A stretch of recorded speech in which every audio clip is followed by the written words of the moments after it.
Welcome back to Movie Recap. Today I'm gonna show you a 2019 British war film called Lancaster Skies. Spoilers ahead. Sit back, relax and enjoy the video. The movie starts in the spring of 1944 during the height of the Bomber Command's campaign against the German Nazi, wherein planes are seen peacefully flying in the night sky. An enemy plane suddenly rushes and throws bullets at them, and hits the wing of one of their planes, as well as its bullets aimed at the other planes as well. The sudden attack leaves the whole squadron in quite a shock. Then, the enemy plane flies into the clouds without a trace. The plane's all set on land, and George sees his co-pilot, Alfie, not in his normal state, and is dripping in sweat, and realizes that Alfie is actually injured, wherein as their planes land, the medic immediately comes for their aid, and the other pilots are in despair for Alfie. In a cold winter day, Douglas is finishing off packing his belongings as he is getting ready to leave, and goes forth to his mother's house, wherein his mother is surprised to see his own son in front of her doorsteps. Douglas' mother makes a cup of tea for him when Douglas suddenly informs his mother that he is offered in a new squadron, and is set to leave in the afternoon. Douglas' mother feels disheartened by the news since she is always thinking about the safety of her own son, and Douglas' field of work is full of dangers and risks. Douglas insists that he will be fine with nothing else left more to say, and goes to help his father, who is fixing a bicycle in a shed. Douglas also tells his father about him joining his new squadron, and his father shakes his hand, offers a cigarette to him, and happily talks with him.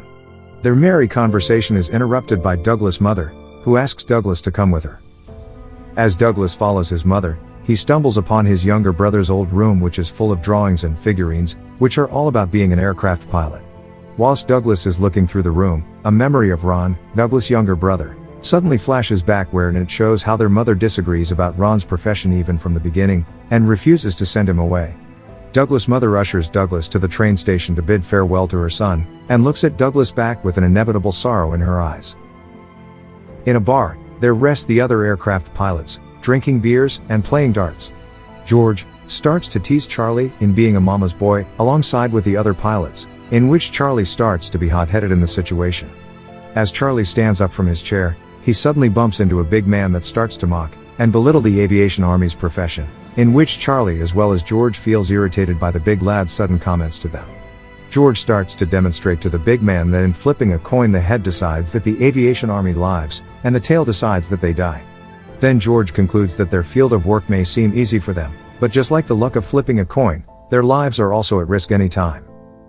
Douglas enters his new headquarters, and finally meets his fellow squadron, in which a warm welcome is not given by the others in their first meeting, and awkwardness is felt in the whole room with Charlie being the most stubborn in meeting Douglas. After Douglas packs his things in his room, he suddenly bumps into meeting George once again, wherein George invites Douglas to the sergeant's mess to eat. In the sergeant's mess, Douglas' other squadron is also there eating, and each of the other squadrons starts to introduce themselves to Douglas. Charlie then follows, and sits on their table, and Douglas waits for Charlie's introduction, but a cold shoulder and a forced introduction is given by Charlie to Douglas. George wants to try and be closer to Douglas, and sparks a conversation to Douglas in his room. George sees Douglas' figurine and touches it, but Douglas swiftly grabs George's hand since his figurine lays a deep sentimental value to him. The following day, Douglas takes a look at his plane, and as he slowly touches the plane's control wheel he is still amazed, and mesmerized by the beauty of his plane. George then comes to Douglas, and informs him that they will not be flying their planes tonight, and Douglas feels furious about the sudden change of plans, and goes back to the headquarters, wherein he suddenly sees Charlie pass by him without any proper greeting. Douglas in the heat of the moment calls out Charlie, and tells him to perform proper greeting gestures when a superior is in front of him, in which Charlie heavily does his gesture. This occurrence greatly irritates Charlie, and complains about what happened to all of his fellow squadron, which also annoys the others since he continues to complain about it like a broken tape. George invites his fellow squadron about them drinking tonight with Douglas, and all agrees to join in. During their drinking session, Alfie's wife suddenly comes, and George personally delivers the news about what happened to Alfie. Charlie blames himself upon Alfie's death, into which his fellow squadron tells Charlie that it is not his fault, but Alfie was just unlucky. The whole squadron alongside with Douglas continues to drink all night, and as Douglas finishes off his last sip of beer, he stands up and starts to go on his way to his room, but all of a sudden he bumps into Kate. Kate offers Douglas to stay with his friends, but Douglas is as firm as ever, and without a doubt, declines Kate's offer.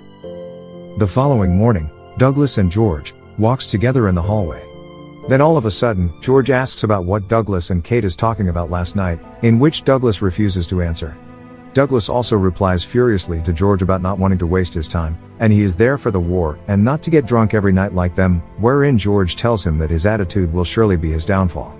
George then tells Douglas that staying in the base may not be good for Douglas, and invites Douglas to go outside, wherein George shows Douglas his classic car, and their little conversation gradually sparks a connection between the both of them.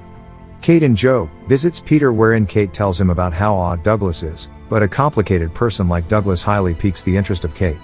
Meanwhile, in a different setting, Charlie plays a fist fight with a big Harold, but is easily punched down by Harold. But due to the encouragement of his fellow squadron as well as hearing Alfie's name, Charlie then continues to defeat his opponent and win the fight.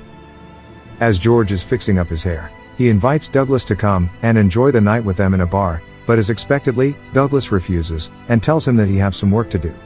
In the bar, Kate is in deep thoughts about Douglas' actions, and is in a dilemma whether she should talk to him again or just let him be.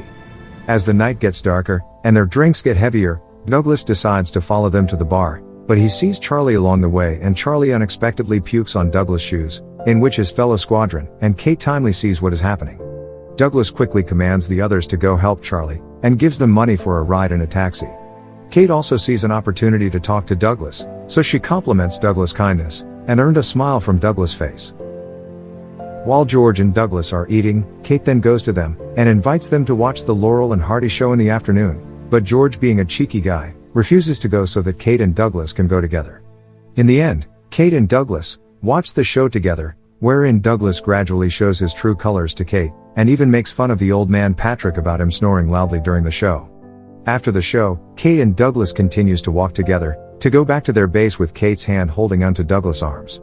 Kate and Douglas then exchange their painful past about the loss of their loved ones, wherein Kate had lost his brother, as well as Douglas explains that his brother Ron, who also loves aircrafts, was actually hit by a car by a drinking driver. Their exchange of conversation shows how close they are at this point, for them to share private things to one another, and Douglas then invites Kate for a drink. As Douglas goes back to his room, George asks Douglas about the film, and Douglas just looks at him, in which George cheekily smiles at Douglas' reaction. Out of the blue, George proudly talks to Douglas about a funny memory of Alfie with his fellow squadron, and even George is baffled by his own chatty mouth when Douglas suddenly asks George about Alfie's death. George's expression suddenly changes into a bitter one, and then George turns off his record player, and sits in front of Douglas as well as to offer him a cigarette. George tells Douglas that they did not know that Alfie was actually hit, and they only knew about it when they had landed. Furthermore, George blames himself, and tells Douglas that he should have known that there is something wrong since George is Alfie's co-pilot, but instead Alfie also did not tell them about his injury. If Alfie only told George earlier, George would have helped stop the bleeding, but George tells Douglas that it is because Alfie just ran out of luck. Douglas then offers George a drink, and they bonded together during the whole night, wherein they even start playing bets about what Henry and Thomas was actually doing, but since Douglas already knows the answer, he tricked George into betting with him, and Douglas then won a pound from George. The next morning, George, who has a hangover from the drinking session last night, is woken up by a prim and proper Douglas. Kate enters the base, and looks at the chalkboard, in which what is written in the chalkboard is the time and name of the individuals who will fly that day. Kate suddenly feels downhearted when she saw Douglas' name in the chalkboard, since a squadron's life in a mission is always at risk. The Army aviation starts to gather in the meeting room, wherein the information about their mission in bombing Berlin, which has a long flight so being alert is a must, is given to them. After the meeting, Douglas and his squadron are all eating in the same table with a dead silence filling the room. Douglas greatly notices the deep tension between his squadron, in which their last mission that ended Alfie's life is what bothers them, mainly Charlie. Each of them stands up one by one to get ready for their mission, leaving Douglas and a downcast at Charlie in the table. Douglas tries to ask Charlie about his feelings, and Charlie replies that he feels better. Then Charlie stands up and leaves Douglas alone, and in a while Douglas also stands up and leaves. All of the pilots that are part of the mission start to prepare and wear their proper aviation gears. George, who is all prepared and is sitting on his bed, starts to break down upon seeing what is on Douglas' table, which is a booklet drawing of Douglas' younger brother Ron. A painful memory of George flashes through, wherein George was actually the one who was driving the car that hits and kills Ron, who is also holding his favorite booklet drawings even in his death. A sudden regret is what drowns George at the moment, which makes George uncomfortable being with Douglas, who is also his co-pilot in the mission. Before the takeoff of the pilots, Kate goes to see Douglas and bids good luck to him on his mission and kisses Douglas, in which Douglas replies with only a goodbye to Kate. As the planes start to take off one by one, Kate looks at the planes with a worried look, but Joe assures her that there is nothing to worry about, and they will all be safe. Douglas and the other pilots start to carry out their missions into dropping bombs in the heart of Germany, which is in Berlin. A sudden attack from enemy planes come rushing in on them, and the attack makes Charlie leave astray from his thoughts, and stares blankly. George encourages Charlie to fight back the enemy planes, wherein Charlie then comes back to his senses and finishes his duties. As they were drawing closer to their target, Douglas and his squadron's plane is shot in its right engine, and Douglas feels that their plane is quite shaky. Each bomber planes around them starts to crash one by the never-ending shot fire by the Germans, but they successfully bomb their targets. Douglas and his squadron now falls in distress as one of their member, James Parker, is hit by the enemies, and George comes to see the commotion going on, and as George lifts James, he sees that James is already bleeding. George once again comes near to James and assures him that they are almost home, and James just has to hang on and apply pressure to his wounds to stop the bleeding.